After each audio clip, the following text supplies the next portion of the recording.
Last year in the classroom, a student who was working on the text definitions asked if they could look them up in the dictionary instead of finding the definitions in the text. I answered no.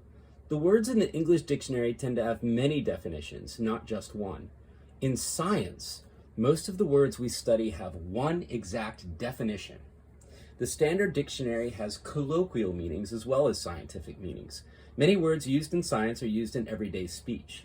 In the scientific sense, words often have precise meanings. So now that we've discussed evolutionary theory a little bit in class and looked at trees that show how evolutionary relationships have evolved over time, we are ready to study the science of cladistics more specifically. Cladistics, or phylogenetics, is the study of family or evolutionary relationships.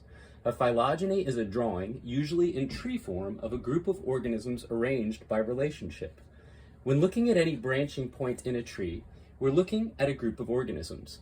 The goal of cladistics is to get the branching points in the correct places so that the tree shows accurate evolutionary relationships. We still use Linnean's basic scheme for organizing life on Earth. It's a hierarchical way to organize living things from less specific to more specific groups. Not less good to better, but less specific to more specific groups. And finally, to the individual species.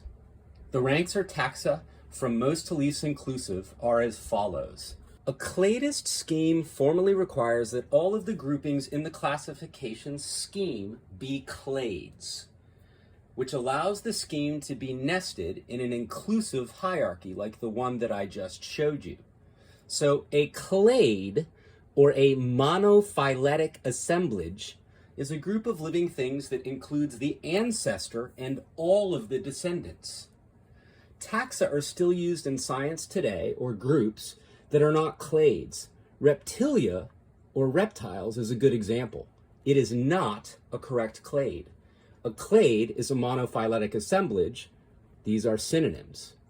Reptilia is a paraphyletic assemblage.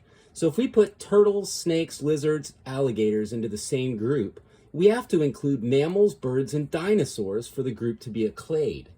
This is because the most recent common ancestor of all the animals we call reptiles was also the most recent common ancestor of mammals, birds, and dinosaurs.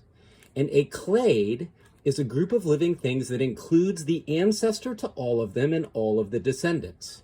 So, we use shared homologous characteristics to determine how organisms are related to each other.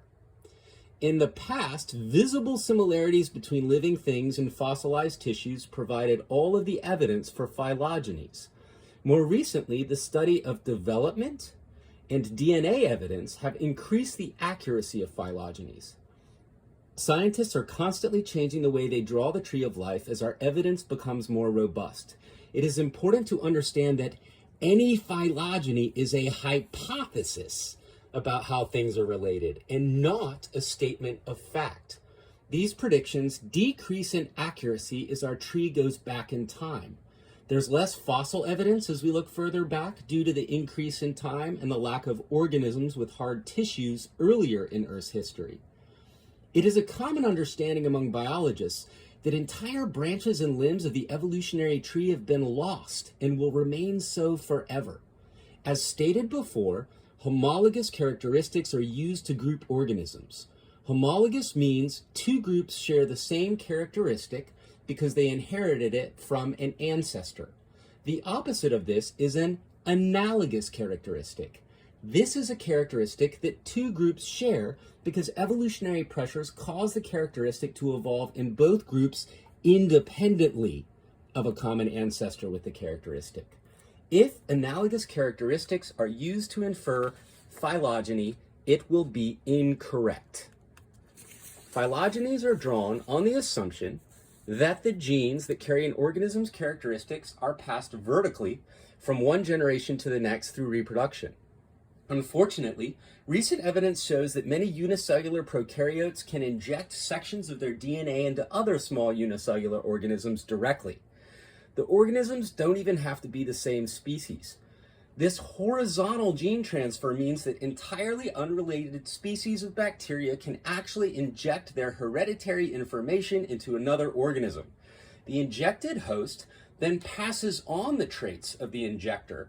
This kind of DNA chemical warfare makes it even more difficult to hypothesize about early Earth evolutionary relationships, especially considering that the early Earth was entirely populated by prokaryotes.